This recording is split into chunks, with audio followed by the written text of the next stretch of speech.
बिहार के पूर्व मुख्यमंत्री जीतन राम मांझी ने जो कसम नीतीश कुमार से खाई थी, आज वो कसम उन्होंने तोड़ दिया है। जीतन राम मांझी के बेटे बिहार सरकार में जो मंत्री थे संतोष सुमन, उन्होंने अपने पद से इस्तीफा दे दिया और कहा कि मेरी पार्टी हिंदुस्तानी अवाम मोर्चा खतरे में थी, अस्तित्व खत्म करने की बात की जा रही थी। जेडीयू की तरफ से लगातार विलय करने को लेकर प्रेशर बनाया जा रहा था और इसलिए हमने आज अपना इस्तीफा जो है वो दे दिया।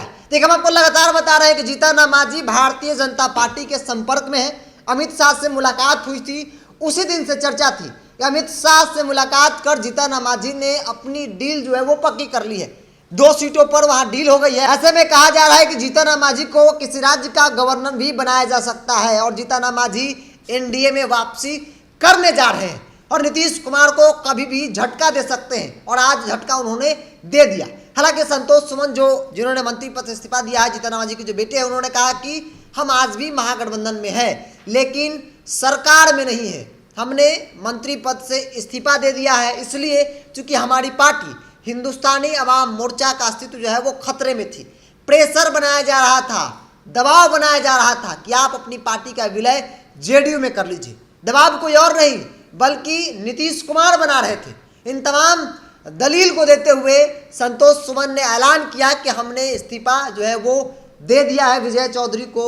अब साफ हो गया, क्योंकि जिस प्रकार से उन्होंने बातें कही, जो बातें उन्होंने कही उससे अब साफ सब कुछ स्पष्ट दिख रहा है और कहा जा रहा है कि जीतन राम मांझी अब किसी भी वक्त महागठबंधन से अलग हो सकते हैं। हालांकि उनके अलग होने या न होने से सरकार के सेहत पे कोई खास फर्क नहीं पड़ने वाला है, बहुमत है। ऐसे में यह भी कहा जा रहा था, जीतन राम मांझी लगातार कई मंच से लगातार कहते नजर आए कि मेरी बातों को नहीं सुनी जा रही है, तवज्जो नहीं दिया जा रहा है।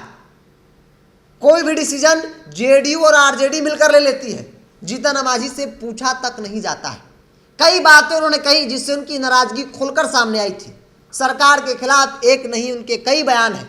लोकसभा सीट को लेकर उन्होंने जो बात कही थी कि 7 सीटों पर चुनाव लड़ना चाहते हैं, तो ऐसे में अब सीधे तौर पर अब वो ये कहना चाह रहे हैं कि महागठबंधन उनकी महत्वाकांक्षाओं को पूरा नहीं कर सकती, इसलिए वो किसी भी हाल में महागठबंधन के साथ नहीं रह सकते। देखिए, राजनीतिक जानकारों की माने तो उनका ऐसा मानना है कि जीतन राम मांझी अमित शाह से मिलकर तय कर लिए थे कि किसी भी हाल में वो एनडीए के साथ 2024 का लोकसभा चुनाव लड़ेंगे। ऐसे में कहा जा रहा था कि जीतन राम मांझी कुछ ऐसा डिमांड महागठबंधन के शीर्ष नेतृत्व के सामने रखेंगे जिसे ना तो नीतीश कुमार पूरा कर सकते हैं और ना ही तेजस्वी यादव।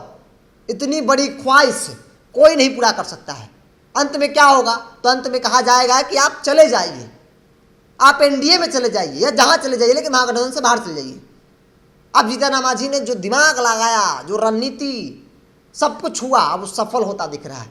अमित शाह से मुलाकात के बाद यह कहा गया था, हमने भी आपको बताया था कि जीतन राम मांझी की डील हो गई अमित शाह के साथ, 1-2 सीट मिलेगी और इतना ही नहीं बल्कि राज्यपाल भी बनाया जा सकता है।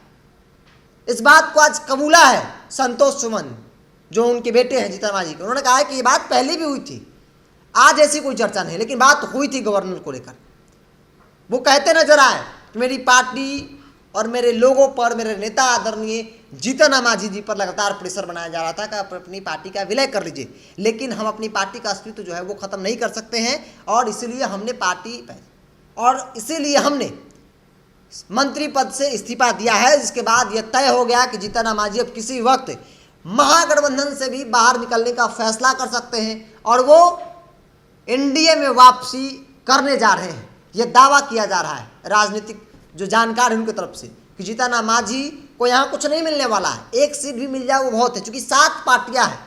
ऐसे में जीतन राम मांझी 1-2 नहीं बल्कि 7 सीट की बात कर रहे हैं। उनकी महत्वाकांक्षा बहुत बड़ी है जिसे पूरा महागठबंधन की पार्टियां, जो बड़े दल है जेडीयू आरजेडी, नहीं कर सकती है।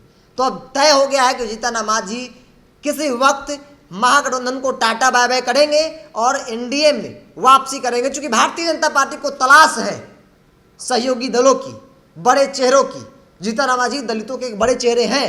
ऐसे में जीतन राम मांझी जैसे नेता अगर एनडीए में वापसी करते हैं, भारतीय जनता पार्टी को मिल जाती है, तो उन्हें चुनाव जो है बहुत आसान तो नहीं लेकिन थोड़ा बहुत आसान जो है वो जरूर हो जाएगा। बहरहाल, अगर आप मेरे वीडियो को यूट्यूब पर देख रहे हैं तो यूट्यूब चैनल को सब्सक्राइब कर लें, फेसबुक पर देख रहे हैं तो फेसबुक पेज को लाइक कर लें, ताकि हर छोटी बड़ी अपडेट हम आप तक पहुंचाते रहें।